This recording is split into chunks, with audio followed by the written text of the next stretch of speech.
कोहे नूर ये सिर्फ एक हीरे का नाम नहीं है, ये एक कहानी है, ताकत की, खून खराबे की और शायद एक श्राप की भी। इसका इतिहास कह सकते हैं खुद इस पत्थर की तरह ही चमकदार भी है और दागदार भी। तो चलिए आज इसी मशहूर हीरे की कहानी में थोड़ा और गहरा उतरते हैं। कहते हैं कि इस हीरे के साथ एक श्राप भी चलता है, एक ऐसा श्राप जो सदियों से इसके मालिकों का पीछा नहीं छोड़ता। और अगर इतिहास देखें तो लगता भी है कि जिसके भी हाथ ये हीरा लगा उसके हिस्से में खून खराबा, धोखा और बर्बादी ही आई।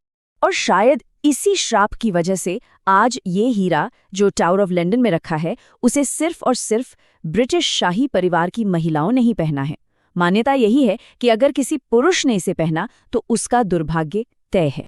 आखिरी बार इसे दुनिया ने देखा था साल 2002 में, जब राजमाता का निधन हुआ तो उनके ताबूत पर रखे ताज में ये जड़ा हुआ था।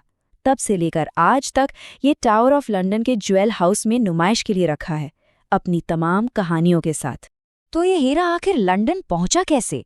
इसकी जड़ें तो दक्षिण और मध्य एशिया में हैं। चलिए अब इसके तूफानी सफर पर वापस चलते हैं और देखते हैं कि कैसे इसे इसका मशहूर नाम मिला। ये कहानी जीत और लूट की है। बात है 1739 की। फारसी शासक नादिर शाह ने दिल्ली पर हमला किया। उस जमाने में दिल्ली की दौलत के चर्चे पूरी दुनिया में थे। नादिर शाह ने मुगलों का मशहूर मयूर सिंहासन भी लूट लिया और कहते हैं कि जब उसकी नज़र सिंहासन में जड़े इस बड़े से हीरे पर पड़ी तो उसकी चमक देखकर वो हैरान रह गया और उसके मुंह से निकला कोह-ए-नूर, मतलब रोशनी का पहाड़। और बस उसी दिन से इस हीरे को इसका नाम मिल गया। और इस नाम के साथ ही मानो शुरू हो गया खून खराबे का एक लंबा सिलसिला। नादिर शाह की हत्या हुई तो हीरा पहुंचा अफगानिस्तान के अहमद शाह दुर्रानी के पास।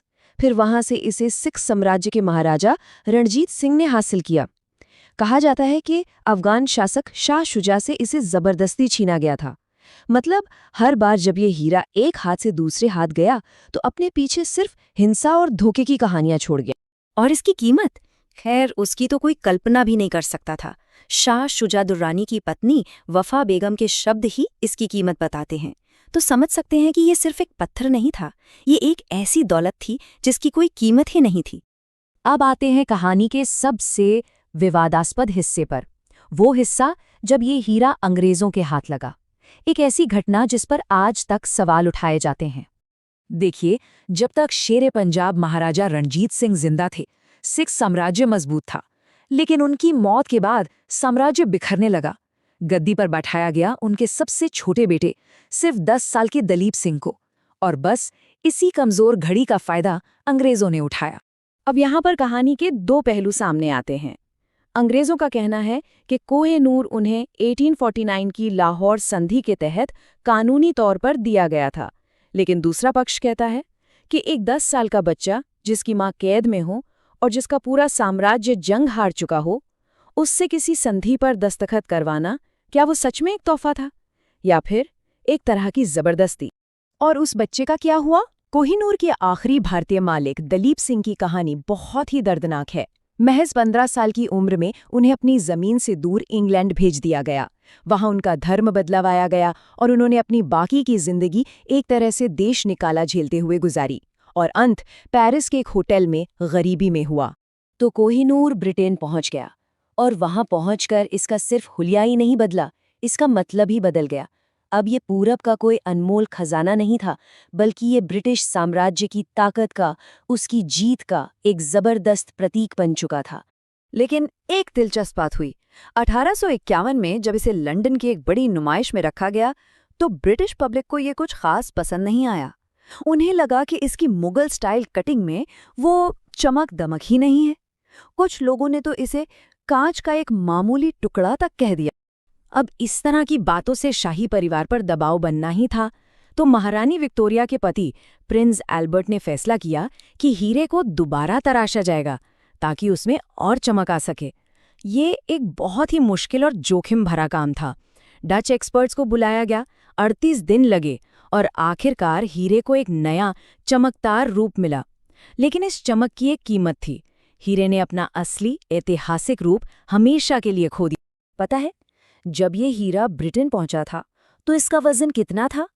पूरे 186 कैरेट। अपने आप में एक विशाल पत्थर। और फिर इसे तराशा गया, और जानते हैं अब इसका वजन कितना है? सिर्फ 105.6 कैरेट। जी हाँ, लगभग 43% वजन कम हो गया। मतलब ज्यादा चमक पाने के लिए हीरे ने अपना लगभग आधा वजन और अपना सदियों पुराना भारतीय इतिहास दोनों को खो दिया। और इसी के साथ हम पहुंचते हैं आज के दौर में, जहां कोहिनूर सिर्फ एक हीरा नहीं बल्कि एक बहुत ही उलझी हुई विरासत का प्रतीक है। ये औपनिवेशिक काल के इतिहास, देशों के मान सम्मान और इस पर किसका हक है, इस नौ खत्म होने वाली बहस का केंद्र बन चुका है। आज की तारीख में 3 देश इस पर अपना हक जताते हैं। भारत का दावा है क्योंकि हीरा यहीं की जमीन से निकला था। पाकिस्तान का दावा है क्योंकि इसे लाहौर से लिया गया था, जो अब पाकिस्तान का हिस्सा है। और अफगानिस्तान का दावा है कि ये हीरा उनसे जबरदस्ती छीना गया था। और तीनों के पास अपने अपने ऐतिहासिक तर्क हैं। लेकिन इन सभी दावों के बीच ब्रिटिश सरकार का स्टैंड बिल्कुल साफ है। उनका कहना है कि ये हीरा उन्हें एक कानूनी संधि के तहत मिला है और इसलिए इसके मालिकाना हक पर कोई बातचीत नहीं होगी। ये मामला उनके लिए नॉन नेगोशिएबल है, मतलब बात खत्म। तो यहाँ एक बड़ा सवाल खड़ा होता है, जब कोई कलाकृति या कोई चीज़ एक की जीत और दूसरे की हार का प्रतीक बन जाए तो उसकी असली जगह कहाँ है? क्या उसे इतिहास की किताबों में रहना चाहिए या फिर वापस अपनी उस जमीन पर लौट जाना चाहिए जहां से उसकी कहानी शुरू हुई थी? ये एक ऐसा सवाल है जिसका जवाब शायद वक्त ही देगा।